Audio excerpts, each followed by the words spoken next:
Jakarta lama tak ada kabarnya. Laudia Cynthia Bella disebut sudah menikah dengan Ustaz Muhammad Nuzul Zikri. Tak main-main. Laudia Cynthia Bella menikah dan menjadi istri ketiga Ustaz Muhammad Nuzul Zikri. Selanjutnya, berita tentang pernikahan Laudia Cynthia Bella dengan Ustaz Muhammad Nuzul Zikri tersebar luas di Facebook, diposting oleh akun Sulhidayah Syam. Akun tersebut juga merasa bahagia karena Bella akhirnya menemukan kebahagiaan setelah kegagalan pernikahannya sebelumnya. Dan Masya Allah, hari ini tersiar kabar bahwa LCB menikah dengan salah satu ustadz bermanhaj salaf yakni Ustadz Nuzul Zikri Hafizahullah, ujar akun Sulhidayah Syam. Pada unggahan lain, salah satu warganet Nusron Abu Fatih menanyakan kabar pernikahan tersebut pada Jody Nur. "Emang benar beritanya ya Om?" tanya Nusron. Merespons hal itu, Jody membenarkan pernikahan Laudia Cynthia Bella dengan Ustaz Muhammad Nuzul Zikri. "Sahih ada teman pengusaha Pak Ziko dan istrinya Ibu Yulia Rahman. Pemilik Ranti diajak ke sana. Hanya saya masih di luar negeri. Tidak bisa hadir," kata Jody. Sementara salah satu warganet mengunggah di Instagram soal Laudia jadi istri ketiga Nuzul. "Bersyukur jika benar Bella menjadi istri ketiga Nuzul Zikri. Alhamdulillah," kata dia. Hingga berita ini diturunkan belum ada klarifikasi dari Laudia Cynthia Bella terkait kabar pernikahannya. Nama Muhammad Nuzul Zikri menjadi sorotan setelah kabar pernikahannya dengan Laudia Cynthia Bella tersebar. Mengulik masa lalunya, Muhammad Nuzul Zikri dari TK hingga SMU dihabiskan di DKI Jakarta. Ia kemudian melanjutkan ke jenjang berikutnya di Imam Muhammad bin Saud University mengambil fokus jurusan ilmu pengetahuan syariah dengan tahun kelulusan 2009 serta skripsi studi perbandingan antara hukum pernikahan dengan fikih Islam. Beliau sempat melanjutkan ke jenjang berikutnya di universitas yang sama dengan fokus pembelajaran pada Fakultas Idat Lugawi pada tahun 2010. Ustadz Muhammad Nuzul Zikri aktif di berbagai kegiatan dakwah di Indonesia. Di antaranya mengisi rutin kajian kitab Tazkiratus Sami, wal Mutakalim fi Adabil, Alim wal Muta'alim karya Imam Ibnul Jamaah rahimahullah di Masjid Nurul Iman, Blok M Square, Jakarta Selatan pada setiap hari Sabtu, ba'da maghrib. Selain itu beliau juga mengisi untuk narapidana di Lembaga Permasyarakatan Pondok Bambu pada setiap pekannya.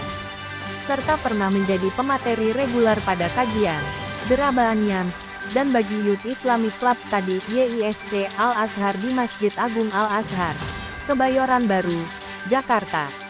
Beliau sempat menjadi pemateri lepas di Institut Pemerintah Dalam Negeri 2P, Liandak, Jakarta dan beberapa kajian lepas, di antaranya kepada audiens mahasiswa Fakultas Kedokteran Universitas Indonesia pada tahun-tahun 2013 sampai tahun 2014, kepada staf PT Aneka Tambang di Wisma Antam pada tahun 2014, kepada audiens di PT IKA sebagai ekstrakurikuler dan secara reguler pun di Radio El Sinta pada setiap bulan Ramadan.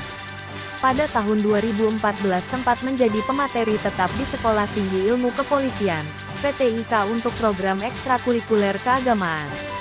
Selain Indonesia, beliau juga mengisi kajian sebagai pemateri juga di beberapa negara, di antaranya Uni Emirat Arab, Tunisia, Oman dan lainnya. Beliau sempat berkesibukan di Takhasus Bahasa Arab Al-Barkah sebagai Kepala Ilmu Pengetahuan Syariah selama 5 tahun, pada kisaran 2010 hingga tahun 2015. Tempat lahir, Jakarta. Tahun lahir, 1983. Sebelumnya Engku Emran menjawab soal isu nikah lagi setelah 3 kali bercerai. Sebagai duda beranak satu, Engku Emran rupanya punya sikap tersendiri menghadapi isu tentang hubungan percintaannya. Diketahui setelah bulan September lalu telah bercerai dengan Nur Nabila, kini makin santer dirinya dihubung-hubungkan dengan beberapa aktris. Engku Emran mengungkapkan penyesalannya ketika segelintir warganet yang mudah berspekulasi dan memfitnah dirinya. Bapak satu anak ini berkesempatan untuk diwawancarai dengan salah satu stasiun radio di Malaysia. Dan ia mengaku tidak pernah menceritakan urusan pribadinya ke siapapun kecuali datang pada Ustaz dan inginnya hanya menjaga hubungannya dengan mantan istri.